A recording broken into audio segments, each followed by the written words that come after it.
This is Michael Shapiro. Welcome to this month's Interplay, Conversations in Music. And I'm so pleased to be today with Steven Isserlis, who is a remarkable musician. And I think I'm speaking to you from the UK. Is that right, Steven? Yep.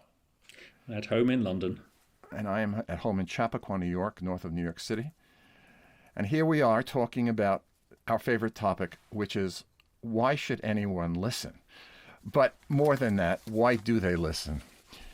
So first, you're a remarkable fellow because first off, should like to say as a musician and somebody who's also a writer, you've done both and you're very conscious of not just, I should say, interpreting, but recreating.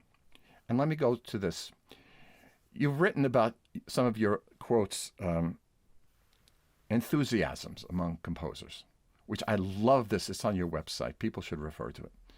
Where you talk about Taneyev and your relation to him and to Karl Frühling, Schumann, Saint-Saëns, and my great-grand teacher, Fauré. Ah! Aha! Oh, So I have a you're person, Boulanger. Boulanger, Ellie Siegmeister, me. That's it. I missed studying with her by a few years, but Ellie Siegmeister put me through 4 years of species counterpoint, all the things he learned from her in the 20s when he was there with Copland. So I had the training, and then later I studied with Longy, so I got the ear training that Mademoiselle Dudunay gave people. Wow. But in any event, when you're approaching a Fauré sonata, especially the second, or you're doing a Shostakovich sonata, tell the people listening your attempt, and I can only call it attempt because we all attempt, to get into the style of that piece. How do you start? And you've done everything, but how do you start? You sit down at the piano with the score. I just go through saying first subject, second subject, third subject. Okay, this is a variation on the first subject, it's a variation on the second subject, and so on, which sounds quite dry, but it isn't, because it's like working out, if you read a novel, who the main characters are and what they're like. And then you sort of, get to feel the characters, the different personalities of all the themes, how they interact. I mean, as I said, the word I keep coming back to is story. I mean, it's more obvious in a piece like the Shostakovich sonata that you mentioned, which Yes, is so much Russian storytelling. It's like the first movement is like a ballad, and it's cinematic, and it's very easy to conjure up visual images, story images for it. The Fauré sonata you mentioned, that's more a mood. I mean, that's just, again, in a way, it's more like Beethoven. You actually think in more purely musical terms. I find I don't need too many visual images for Fauré. That it is such pure music, but emotional images, yes, and the extraordinary emotions that both Fauré sonatas conjure up. For me, they are. I mean, I love Shostakovich, I love Debussy sonata, but for me, the Fauré sonatas are absolutely the pinnacle of 20th century cello sonatas by a long way. I agree. I worked with Starker on the Debussy sonata, which is a late Yeah. piece. I accompanied him actually in a masterclass years back. And I did notice his attack was different in that piece than, let's say, in the Saint-Saëns cello concerto Yeah. or the Schumann. Do you approach the music, and I'm talking to the cello students who may be watching this, with a different attack, a different tonal structure in your head? Well, it's more the music brings it to me. I mean, you look at the music and it makes you play in a different way. I mean, I would play Haydn like I would play Shostakovich. It's not because I'm trying particularly to be authentic, but it's just because the music demands it. It'd be ridiculous to play Haydn like Shostakovich or vice versa. It's like playing different characters in a play, in different plays rather. You would talk in different ways, in different voices. You use different accents, maybe. It's still you. I don't feel I'm not being myself with any of these composers, but I guess different sides. I mean, Haydn has all the wit, all the emotion you could want, but it's wearing beautiful clothes the whole time. Shostakovich, you want grotesquerie, because a lot of grotesquerie in Shostakovich in general, I think. Fauré, you need, I don't know, I find one needs more contour to the phrases in Fauré than maybe any other composer.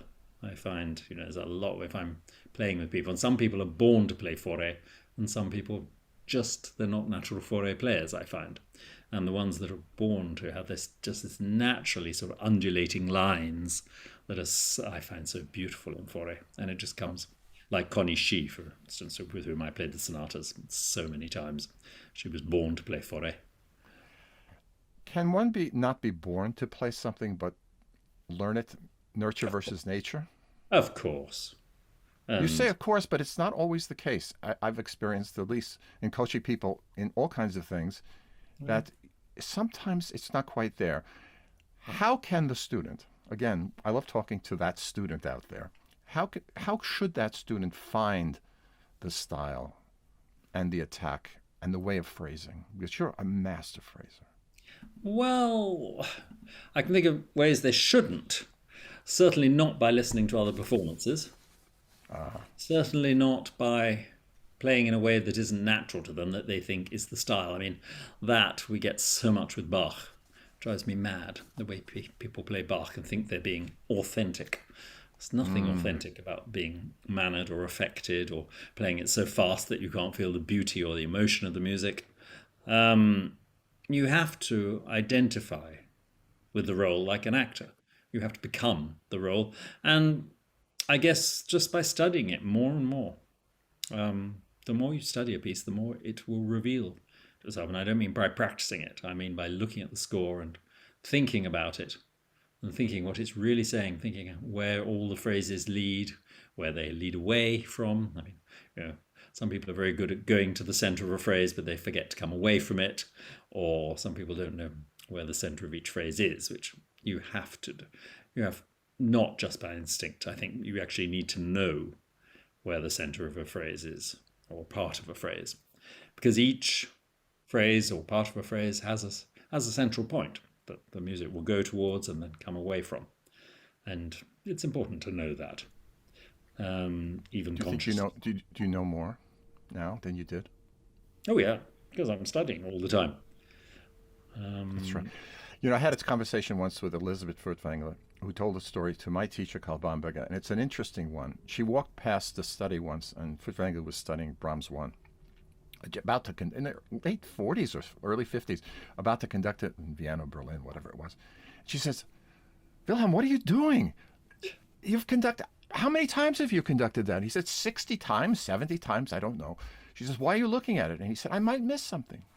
Mm-hmm. Absolutely. I mean, a great work like the Schumann Cello Concerto, or the Fauré Sonatas, or Beethoven Sonatas, of course, Bach Suites, of course. I'm just talking about the cello repertoire, but any great music will tell you an infinite number of things, and you can never stop learning it, and it'll tell you different things every time you play it. Let's talk about telling different things, because the one great thing that I love about your playing, and you as a musician and personality. By the way, Paul Totelier used to say that a great musician has a great personality, and you certainly do. It comes across in everything you do. Absolutely. I remember. Well, it's quite true.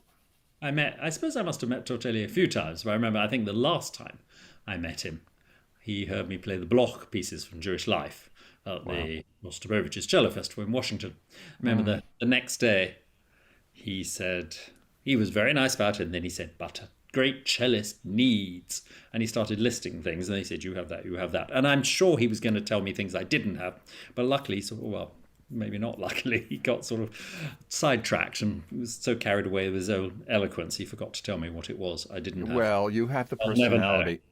And I have to say, when I met him, he reminded me of Don Quixote. Of course, he cultivated that. Didn't he? But let's talk about personality. Not only in your playing, but you play across the board, as it were. You play as a soloist. Your Bach's cello suites are remarkable, and you've even written a wonderful book about them, which I'm in the midst of reading now. Thank you very much. On Kindle. It's widely available, folks. But you've also written 2 wonderful children's books, and as a father, I thank you for those as well, about Beethoven and Handel. But getting back to playing, yes, with orchestra. When you play with orchestra, I noticed those ears going out and enveloping everyone that you could in the orchestra to try to make it a chamber music experience. Coming out of your chamber music playing. Yeah, You don't definitely. you don't coach singers. I know that. Or maybe you do. But Very rarely. your the way you sing on the cello to me is extraordinary. And it's the way there is this definite crossover. Yeah. Stephen, do you think there's a crossover from your writing? Your writing, your arranging, but also your wonderful articles and your wonderful books. Is there a crossover into the playing? It's all communicating. It comes from the same thing, the sort of love of music, which I certainly do have. I just adore music, maybe too much. I don't know. It's almost an Well, it's obsession. not too much Well, because isn't it it's for civilization? my friends. Not for But the public too. that's nice. But yeah, it's all communicating. I have this love of music and I just want to share it. And it might be a specific piece of music that I'm playing or a specific composer. In fact, the children's books you mentioned there, they're each about 6 composers. They have Beethoven and Handel in the title, but each book features the life stories of 6 composers. And then I And also that, wrote this book, co-wrote it with a very nice co-author called Robert Schumann. We wrote Advice for Young Musicians. That's I know the book. nice to do, and that was my commentary on his advice for young musicians. I was just trying to bring it up to You date, know, so it's you in relevant. your enthusiasms on your website, you talk about the violin concerto Oh, of yeah. Schumann, which Oh, I adore, especially in Yehudi's performance that he I did with agree. Barbaroli. Absolutely, with Barbaroli. Yeah. Oh my heavens! I have somewhat of an issue with the third movement, I should say.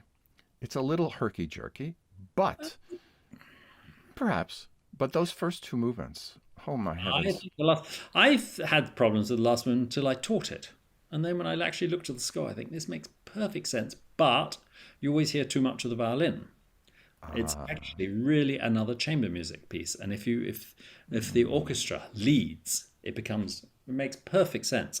And the only problem with that beautiful Menuhin recording, which apparently he felt was his best recording, is that you don't hear enough of the orchestra. There's too much violin. And I had a friend remix it who's into such things. He remixed it so you can hear more of the orchestra, and it's better. That is, it's that's it. gorgeous playing that, I agree. But I find it very hard to have any shadow of criticism about one note Schumann wrote. I think the man was a complete genius and everything he wrote was perfect. And we have to work to understand some of the later music. But actually, once you've understood it, it's, if anything, even greater than the earlier music. So, I agree with you. I totally agree with you. And the retouchings of the symphonies is also something that I'm not so sure is right. it's not necessary. It's like No, Shostakovich tried to reorchestrate the cello concerto, and apparently he bitterly regretted it at the end because he the realized Schumann cello concerto. there was absolutely no reason for it whatsoever. It's perfect. I've conducted the first cello concerto of Shostakovich, but not the Yeah. huge second one. You play both. Yeah, I play number 1 much more often, but I have played number 2. Yeah, Number one has that strange, very long cadenza, yeah. Is it which, straight? well, with all the orchestra players were all sitting there saying, "Okay, when do we come in?" you know, this Actually, is they going might on be a bit long. listening. Actually, Let's talk about. that's one of the nicest orchestras in the world. I played with the Deutsche Symphony Orchestra in Berlin. And Yeah. I stopped at the dress rehearsal. I said, okay, let's go to the last moment. And they all said, no, we want to hear it. So they got to hear it twice. Masochists. Well, that's very unusual. Most orchestras, nice though, as nice as they may be, would not say that.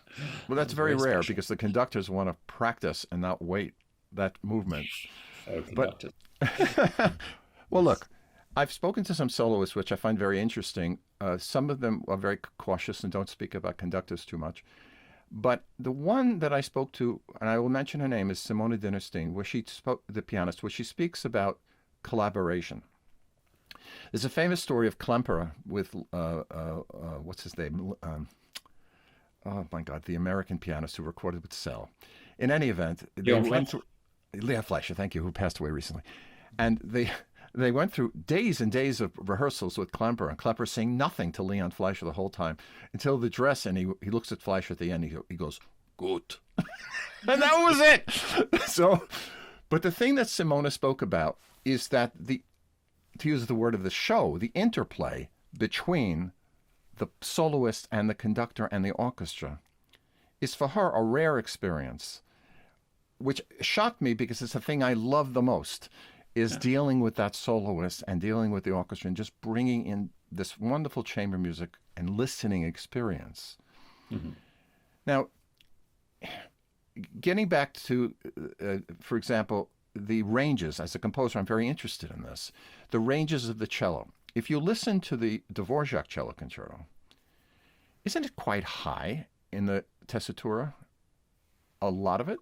Some of it. I wouldn't say a lot Some of it. And do you think... Mm-hmm. It's correct.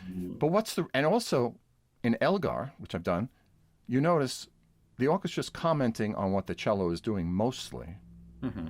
but doesn't surround the cello.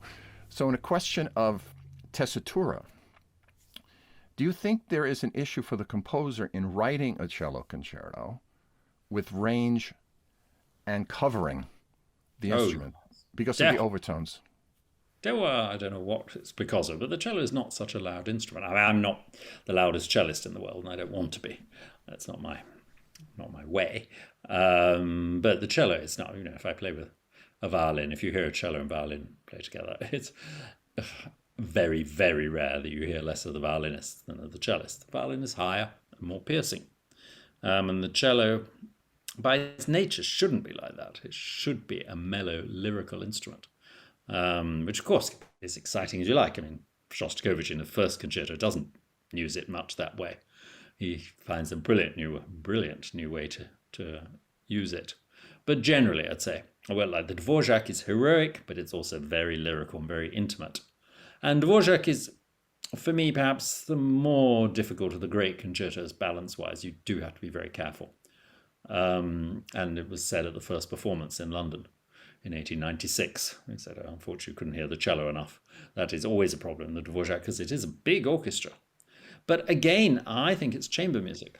And I really think that. And if an orchestra has a light style, then if they play sort of heavily and dig into their instruments, or they want this heavy style, which for me is not Dvorak, that can be a problem. But if they know how to sort of bring out the folk rhythms and the dancing in the music, then it's okay. So, I mean, of course, it's one of my all-time favorite works. It's the first piece of classical music I fell in love with, and I adore it still. Massively. I can't get past the shock I have of that violin coming in at the end. Mm-hmm. Isn't that the most amazing section? I think there's many amazing sections. I know, but when he does that, it's a combination. The first or the second of the violin? Say again? Which entry of the solo violin, the first or the second? Oh, I think the second one. That's where he quotes from the song that his sister-in-law loved. Weird thing about that is that the first is sort of, at a very exciting, full-throated moment, and he marks the violin piano.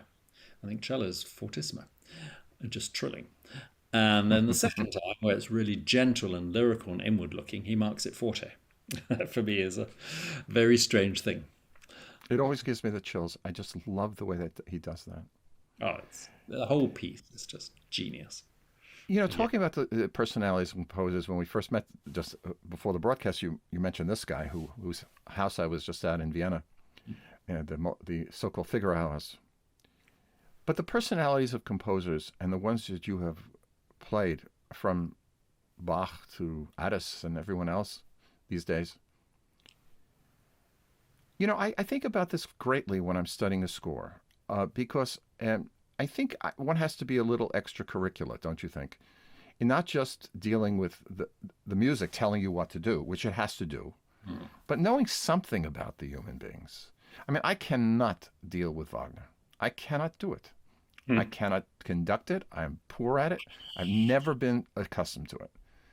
Are there composers you feel that way about? That you cannot play their music? You can't base your interpretation on their lives. I think their music tells us about their lives, or doesn't. It depends how confessional their music is. Schumann himself said that everything in his life came out in his music, and that you can feel. Can be very useful to know when a composer is quoting something. Like you mentioned Shostakovich's Second Concerto, and I was having trouble with understanding the cadence into G major that keeps coming in the last movement. And I thought, what is he doing? He's quoting something. And I remember that around the same time he wrote that concerto, he orchestrated Mussorgsky's Songs and Dances of Death. Yeah, So I know it. It's wonderful. Yeah. I gave it a lesson, and there was that phrase. So then I had words to it, and then it fell into place. So things like that can be very useful. He's a fascinating person because everything that still comes out about him, I found amazing. I met his son and his grandson once backstage with Slava, when Slava did the 14th Symphony with Galina. It was quite something at Carnegie Hall. 14th Symphony. The 14th, which is my favorite of Shostakovich. I mean, I think it's an extraordinary piece.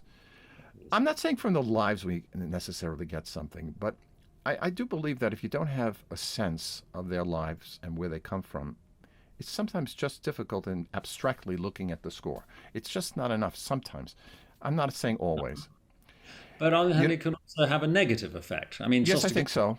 With testimony coming out, people started ignoring the beauty and the tenderness there can be in his music. I mean, it's not just all gloom and doom and Soviet police on the other side of the door. That's part of it, but it's not all of it by any means. He's a great romantic composer as well. And people started brutalizing his music, I think, because they'd read testimony, which isn't by him anyway. And so who knows how much is true, in Volkov's rendition? We don't know. I don't think so. Though I did meet him once. Yes, in a box at Carnegie Hall. I was when Ashkenazi did his sort of forgotten Soviet music series. I played Kavalevsky Concerto No. 2, and then I think it was the next night, or the night before. I was in the box, and I was introduced as a man as Solomon Volkov, which was fascinating. I really enjoyed meeting. The only thing is, I really remember, I don't remember what he said, unfortunately. I just remember I was desperate to go to the bathroom, and then the interval was over, because I spent it all talking to him. But that's not the most sort of spiritual memory. Well, it is what it is. It is a human memory. One last question and thought, something that older composers think about. Why should certain music last? For example, you have mentioned in your website, which I love, these composers who you feel are somewhat neglected in certain ways, from Saint-Saëns and Fauré to late Schumann and Taneyev, and another composer who no one really knows of. Why does certain music last? My friend Martin Bresnik says it's because musicians want to play it. But is that really the whole answer? I think it's a very complicated question. I mean, I think, yes, partly because musicians want to play it. I think composers who have become known as major composers are those who have a recognizable voice. Like for me, Vivaldi, I'm not sure I wouldn't call him a great composer, although I love the Seasons. But I think also he wrote a lot of very automatic stuff. But the moment you turn on the radio, that's Vivaldi. And you can't do that with Saint-Saëns, for instance. Saint-Saëns keeps changing style. And you can't say, that's Saint-Saëns, because it probably isn't. And so I think that's what defines maybe a major composer, not a great composer, because I think Saint-Saëns in his way was maybe great. But Debussy, Ravel, Fauré, much more easy to identify immediately. But Fauré, again, his late music, he's writing in a way for himself.